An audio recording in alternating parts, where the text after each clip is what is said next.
Good morning, everybody. Happy Saturday, and I declare this weekend linebacker weekend, specifically inside linebacker weekend, because we're going to spend this weekend taking a look at some inside linebacker prospects in the upcoming NFL draft.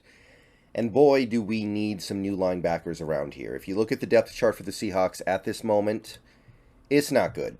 It's not good. We need a lot of help here. We definitely need at least one new linebacker. We probably need two. You could argue we need three. It just depends on how you feel about these players. So you look at it right now. You've got your number one inside linebacker is Jordan Brooks, who did not play very well last year, and more importantly than even that, maybe, is unlikely to be ready for week one. I don't know when he's going to be ready. He might miss the whole year for all we know. We don't really have good information here yet. So Jordan Brooks out of the equation, at least for the time being, and is of dubious quality when he is playing. The other lead linebacker on this team right now, and remember, we're playing this Fangio 3-4, so we need two, is Devin Bush, a first-round bust who is still trying to bounce back from tearing his ACL a couple years ago, and we don't yet know if he's going to be able to do it. Those are our top two linebackers. A guy who's not going to be ready for week one in all likelihood, and a former first round bust who signed a 1 year prove it deal trying to get his legs back underneath him, basically. After that, you have John Radigan, a special teamer who I don't think he's ever played a snap in a regular season game on defense. You have V. Jones, a practice squatter who got called up, I think, a couple times last year, and Joshua Onujiogu, an edge rusher who played a little bit of inside linebacker last year because we were desperate at one point. So we need something. And look, you can bring in Bobby Wagner, you can bring back Tanner Muse, you can do those things, and that's going to help. You still need to hit this draft. So this video is going to be all about some of the top inside linebacker prospects in this draft. And today, there's going to be a couple videos, and we're going to be covering basically the linebackers who I think are going to go in the top 100.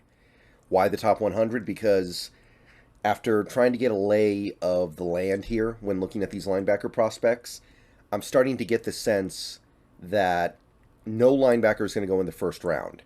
I think if you were to set an over-under on how many linebackers go in the first round, it would be 0.5, and I would actually take the under.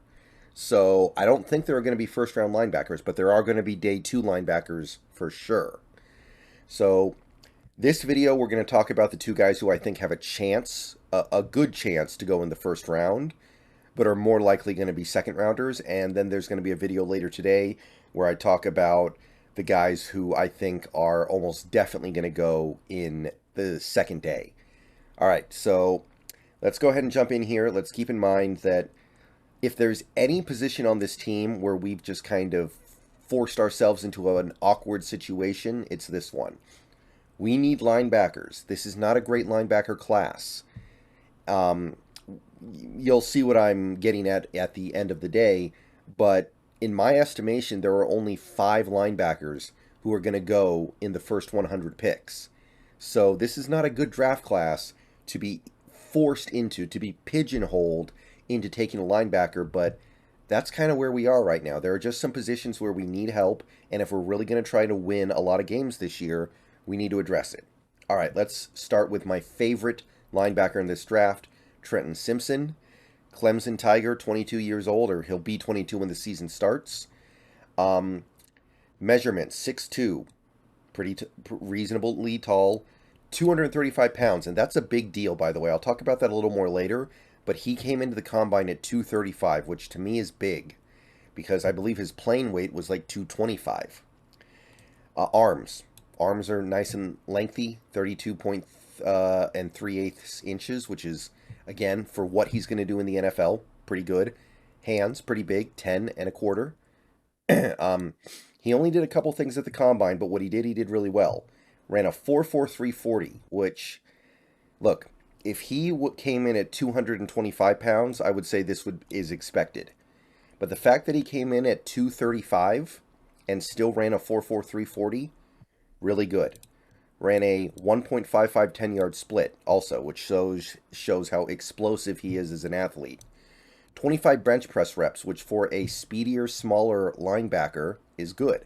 So Trenton Simpson, even though he only did a couple things at the combine, I thought he did great.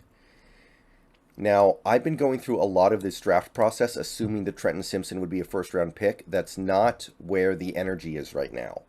PFF actually thinks very poorly of him. They have him in the early third round, but every other big board has him in the second, except for Sports Illustrated. They have him in the late first. And the mock draft database has him 40th overall, which is, of course, a early second-round pick. So it seems to me that, objectively speaking, regardless of how I feel about this player, the energy is pointing towards him ending up as a second-round pick. And, you know, all the better for me. I'd love to get him in the second round. I would have been fine in the first. So he's got 25 games of experience over the last 2 years. He doesn't have massive tackle numbers for a linebacker, but there's a very good reason for that. Now, I think the most exciting thing about Trenton Simpson, in order to understand the appeal here, you have to really look at what he did in 2021 when he had 12.5 tackles for loss, 6.5 sacks. The dude was living in the backfield, and that was not the case in 2022, and I'll talk about that here. So here's the pitch on Trenton Simpson. Here's, you know, the excuse me, the good stuff about Trenton Simpson. Very versatile in how he was used. He played safety. He played linebacker. He played edge rusher when he was at Clemson. A lot of linebackers, modern linebackers, do that, but Trenton Simpson did it a lot, and he did it really well. When he puts his hand in the dirt and plays like an edge rusher, he's generating QB pressure constantly. He's constantly harassing these quarterbacks. And for him to amass 6.5 sacks in 13 games in 2021, I mean, that's pretty remarkable stuff for a guy who is a linebacker. He's a very explosive athlete. His 10-yard split kind of speaks to that. Very good in zone coverage. Somebody who absolutely can handle zone coverage responsibilities. He gets off blockers really well for a player of his size. Like 235, 6'2", that's a guy you might say, he's going to get caught up in the wash. But no, he actually maneuvers through blockers pretty well for a player of his stature. He's smart. He reads plays really well. And then moves decisively to beat the play. He maintained his speed at a bigger size, like I said, and to me that's a really big deal. I was concerned when he measured at 235 that, is he going to run a 4.5 40? No, he didn't. He's a hard hitter. He knows how to finish a play. He's pretty much always all over the field. He's like, 40 yards down the field in coverage. He's making plays in the box. He's in the backfield rushing the passer. All these great things that you want to see in a linebacker. Now, here's the thing. In 2022, he started to be utilized as more of a traditional linebacker for Clemson. He wasn't lining up at, safety. He wasn't lining up as an edge rusher. He wasn't allowed to roam around as a kind of a positionless player. He was playing a traditional box linebacker, and he wasn't as good. So he's not the greatest when it comes to playing the run. He does need to refine his technique when it comes to like getting through traffic and maneuvering through blocks from offensive linemen. There is some stuff to work out there. It seems to me that if you want to get Trenton Simpson and you want him to succeed, you're going to utilize him in a positionless Jamal Adams-like role. And I love him in that role, but you're going to have to commit to using him that way. So he's one of my favorite players in this draft. He's going to be awesome on third down, but you're going to have to be creative in how you use him. I would love to take him in the second round. I would have no problem taking him at 20, honestly, because I really like him. But at this rate, he's going to be there in the second round at our first pick, and I'm all over that. All right, so that is my favorite linebacker in this class, and I think he'll be the first linebacker off the board. This guy has something to say about that, though. It's Drew Sanders, Arkansas player, really young, only 21 years old. This was actually his first year playing off-ball linebacker. He was a edge rusher before this year at Alabama, and then he went to Arkansas and became an off-ball linebacker. 6'4", 235 pounds, pretty decent size. Arms, 32 and a little bit more inches on his arms. 9 3/4 inch hands. And the big boards are relatively all kind of on the same pattern on him. They all think he's a second round pick, except for Sports Illustrated. Sports Illustrated thinks he's a very late first-round pick. Mock Draft Database says 39 overall. So he's probably a second-round pick with a little bit of first-round upside. That's what I would estimate. The one season he played off-ball linebacker, he played really well. 103 tackles in 12 games, 13.5 tackles for loss, so he lived in the backfield, 9.5 sacks. Great production as an edge rusher, moonlighting down on that defensive line. In 1 interception, 5 passes defensed, 3 forced fumbles, so big-time playmaker. For a player who is a little bit bigger, like he's got 2 inches on Trenton Simpson, he's a really good athlete for a player that size. I will give him that. He didn't do a lot at the combine, so we don't get to see his exact measurables, but on the football field, you can see his athletic ability. He's all over the field. He's very rangy. He's going to go sideline to sideline, chasing plays down. He's going to cover a lot of ground to make sure he's around the football.